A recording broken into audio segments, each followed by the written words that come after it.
In the golden age of myth, before the blood and the snakes, there was only beauty. Medusa was the youngest of the three Gorgon sisters, but unlike Stheno and Euryale, she was born mortal. She was a vision of grace, with hair that shimmered like spun gold and eyes the color of the Aegean Sea. She sought a life of purity, becoming the high priestess in the temple of Athena, the goddess of wisdom.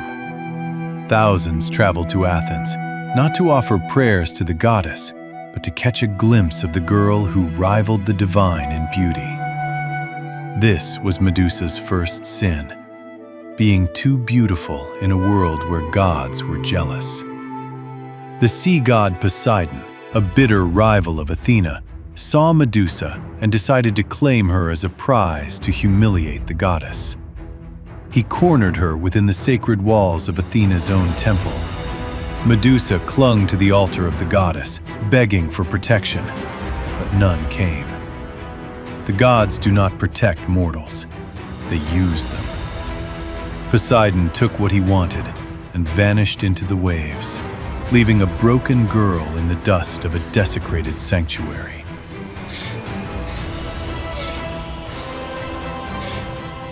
When Athena looked down upon her temple, she did not see a victim. She saw an insult. Bound by the laws of Olympus, she could not punish Poseidon, so she turned her divine fury upon Medusa.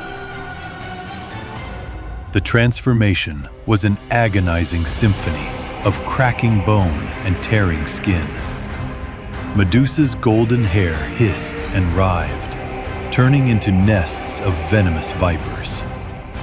Her porcelain skin grew cold and scaled. But the cruelest gift was in her eyes. Athena cursed them so that anyone who looked upon Medusa's face, anyone who sought to love or even pity her, would instantly turn into cold, lifeless stone.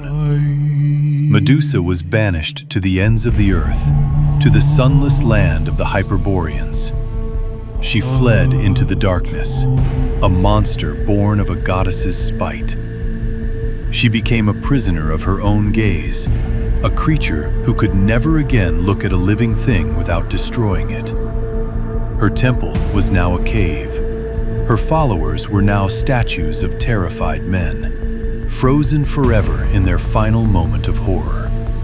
Years passed. Medusa became a legend, a ghost story used to scare sailors.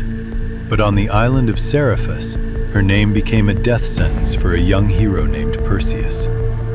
To save his mother from a wicked king, Perseus was tricked into promising the impossible, the head of the Gorgon, Medusa. But the gods were bored, and they decided to play a new game. Athena, still craving the total erasure of Medusa, provided Perseus with her bronze mirrored shield. Hermes, the messenger god, gave him winged sandals and an adamantine sickle. Perseus's journey was a descent into the underworld of the living.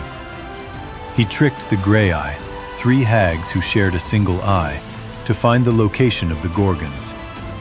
He was not just a hero.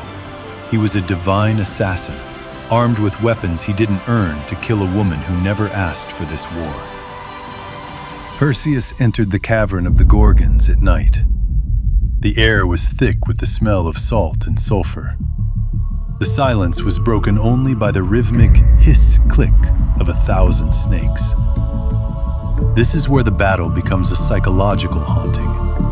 Medusa did not roar like a beast. She moved like a shadow.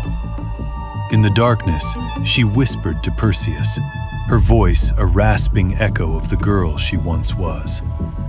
She mocked the gods who sent a boy to do their dirty work. Perseus did not dare look at her directly. He watched her through the reflection in his shield, a distorted silver world. He saw her silhouette, massive and terrifying, yet strangely graceful.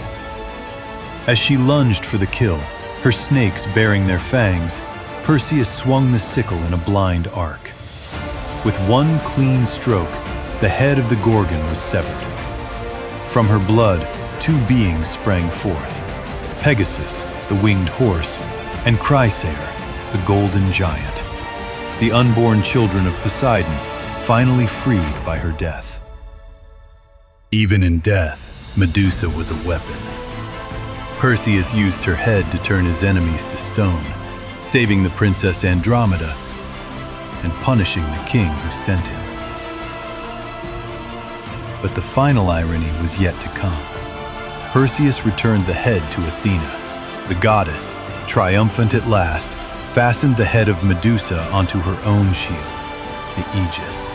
The woman who was once raped in Athena's temple and cursed by Athena's hand was now forced to serve as Athena's eternal guard.